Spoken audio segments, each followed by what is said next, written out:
దేశవ్యాప్తంగా సంచలనం సృష్టించిన వైట్ కాలర్ టెర్రర్ మాడ్యూల్లో షాహీన్ కీలకంగా వ్యవహరించినట్లు ఆంగ్ల మీడియా పేర్కొంది. టెర్రర్ మాడ్యూల్లోని సభ్యులు ఆమెను మేడం సర్జన్ గా పిలిచేవారని తెలిపింది. నిందితులంతా 6 నగరాలు లక్ష్యంగా D6 మిషన్ కు ప్రణాళిక సిద్ధం చేశారని వెల్లడించింది.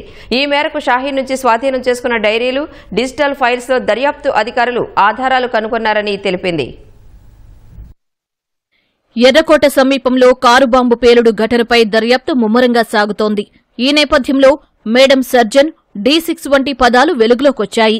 నిషేధిత ఉగ్రవాద సంస్థ జైషే మహమ్మద్తో సంబంధమున్న షాహీన్ను మేడం సర్జన్ గా వైట్ కాలర్ టెర్రర్ మాడ్యూల్లోని సభ్యులు పిలిచేవారని దర్యాప్తు అధికారులు గుర్తించారు. మొత్తం ఉగ్ర నెట్వర్క్ లో ఆమె కీలకంగా వ్యవహరించిందని కనుగొన్నారు. ఈ నెట్వర్క్ 6 నగరాలు లక్ష్యంగా D6 మిషన్ కు ప్రణాళిక చేసిందని విచారణలో భాగంగా అధికారులు గుర్తించినట్లు తెలుస్తోంది. షాహీన్ నుంచి స్వాధీనం చేసుకున్న డైరీలు, డిజిటల్ ఫైల్స్ లో డిసెంబర్ 6న భారీ దాడి చేయాలన్న ప్రణాళిక ఉన్నట్లు తెలిసింది. 1992 డిసెంబర్ 6న బాబ్రీ మసీదు కూల్చివేతకు ప్రతీకారంగా ఈ దాడి చేయాలని నిందితులు నిర్ణయించుకున్నట్లు సమాచారం. విచారణలో భాగంగా షాహీన్ ఖాతాలను ఆడిట్ చేస్తున్నారు. ఢిల్లీ, కాన్పూర్, లక్నవూలో ఉన్న 7 బ్యాంకు ఖాతాలను పరిశీలిస్తున్నారు.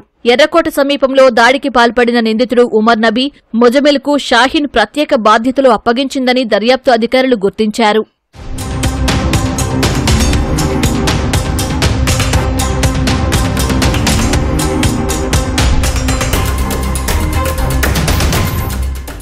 షాహీన్ను ఈ నెల 10న లక్నవూలో జమ్మూ కాశ్మీర్ పోలీసులు అదుపులోకి తీసుకున్నారు. ఆ సమయంలో ఆమె కారు నుంచి AK-47 రైఫిల్ను స్వాధీనం చేసుకున్నారు. షాహీన్ తొలుత ఉత్తరప్రదేశ్లోని కాన్పూర్లో ఉన్న GSVM వైద్య కళాశాలలో పనిచేసినట్లు పోలీసులు తాజాగా కనుగొన్నారు. ఆ సమయంలో ఆమె ప్రవర్తన ఎలా ఉండేదనే దానిపై ఆరా తీస్తున్నారు. 2022 నుంచి వైట్ కాలర్ టెర్రర్ మాడ్యూల్ దేశంలో దాడులు చేసేందుకు ప్రణాళికలు మొదలుపెట్టిందని జాతీయ మీడియా పేర్కొంది. హవాలా ద్వారా 20 లక్షల వరకు సేకరించిందని తెలిపింది. వాటితో ఆయుధాలు, పేలుడు పదార్థాలు, కమ్యూనికేషన్ సాధనాలను ఉగ్రవాదులు కొనుగోలు చేశారని వెల్లడించింది.